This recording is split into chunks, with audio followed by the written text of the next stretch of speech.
अरे ओ महारानियों, ये कोई तुम्हारे बाप का घर नहीं है जो तुम आराम फरमा रही हो।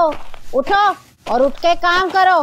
काम करोगी तो खाना मिलेगा, वरना तो तीनों को एक नवाला खाने का नहीं दूंगी। करती हूँ मौसी, करती हूँ। मोना वहाँ से चली जाती है। दीदी, हमारे मम्मा पापा कहाँ हैं? वो कब आएंगे? इतने साल हो गए हैं, वो आज तक हमसे मिलने क्यों नहीं आए? पीहू, हमारे मम्मी पापा विदेश में रहते हैं, इसलिए वो इतनी जल्दी हमसे मिलने नहीं आ सकते। पर तू चिंता मत कर, वो जल्द हमसे मिलने आएंगे।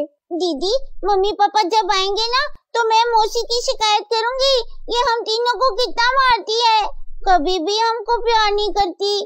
दीदी, मम्मी पापा से बोलो ना, जल्दी से वापस आ जाएं।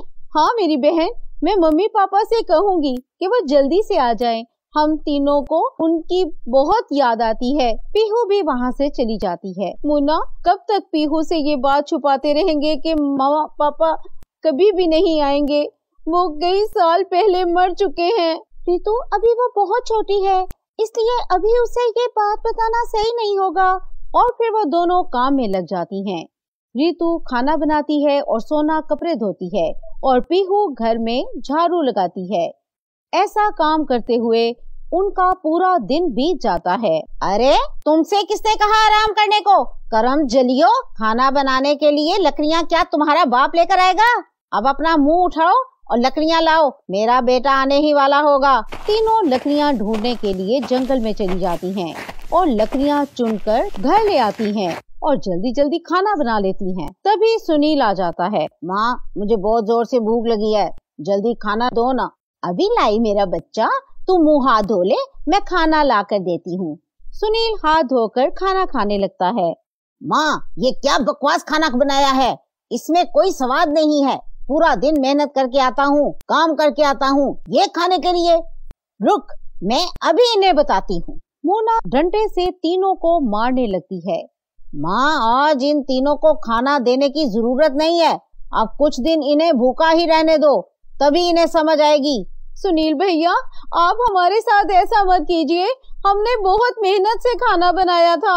अगर आपको कुछ और खाना है तो बता दीजिए, मैं बना देती हूँ, मगर मेरी बहनों को भूख से मत तड़पाए, वो बहुत छोटी हैं। वो इन तीनों को एक कमरे में बंद कर देता है। इस तरह उन्हें कमरे में बंद हुए 2 दिन गुजर जाते हैं। पीहू की हालत खराब होने लगती है। दीदी, प्यास लगी है, मुझे पानी पीना है, मुझे पानी लाकर दो ना।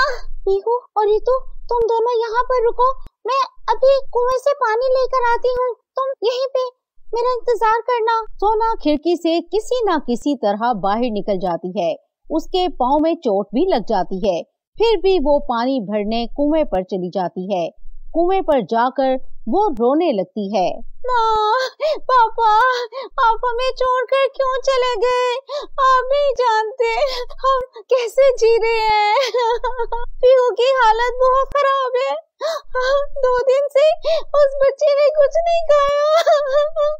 सोना रो रही थी और उसके कुछ आंसू की बूंदें कुएं पर गिर जाती हैं और वहाँ तेज रोशनी आ जाती है। बेटा, चुप हो जाओ, तुम्हारे सभी दुख खत्म हो जाएंगे। ये लो जादुई फ्रॉक, तुम्हारा और तुम्हारी बहनों के लिए। तुम्हें जब भी कुछ चाहिए होगा, ये तुम्हें वो सब कुछ देगा। धन्यवाद कुआं जी। सोना खुशी खुशी घर जाती है, अपनी बहनों को वो फ्रॉक देती है। तीनों बहनें वो फ्रॉक पहन लेती हैं। ए जादुई फ्रॉक, हमें बहुत भूख लगी है, कुछ खाने को दो ना। उनके कहते ही वहाँ बहुत सारा खाना आ जाता है। वो तीनों उसे देखकर हैरान हो जाती हैं, पर ये सब मोना और सुनील भी देख लेते हैं। अच्छा, तो ये जादुई फ्रॉक है, अभी इनसे छीन लेती हूँ ये फ्रॉक। मुझे दो, मैंने कहा मुझे दो अभी। मौसी, ये जादुई कुएं ने मुझे दी है। हाँ मौसी, हम ये आपको नहीं दे सकते। मैं खुद छीन लूंगी फिर। सुनील, ये छीन ले इनसे बेटा। तीनों से छीनने के लिए आगे बढ़ते हैं। तभी पीहू अपने जादुई फ्रॉक से कहती है, ए जादुई फ्रॉक, मारो इन लोगों को। फ्रॉग के जादू से उन दोनों के ऊपर लाठी पत्थर गिरने लगते हैं और वो दोनों जख्मी हो जाते हैं। अरे पीहू बेटी माफ कर दो अपनी मौसी को, अरे रोक दे इन्हें वरना मर जाएगी मौसी तेरी। पीहू माफ कर दे। लेकिन ये बहुत गंदी है, ये हमें मारती है। अरे बेटी माफ कर दे, आज के बाद कभी नहीं मारूंगी। पीहू अपने जादुई फ्रॉग से रुक जाने का कहती है और उसके बाद वो तीनों वहां से चली जाती हैं और गांव के बाहर जाकर एक अपना नया घर बसाती हैं। जादुई फ्रॉग की मदद से वो आज एक नई जिंदगी जी पाती हैं और उन्हें अपनी दुष्ट मौसी से छुटकारा मिल जाता है।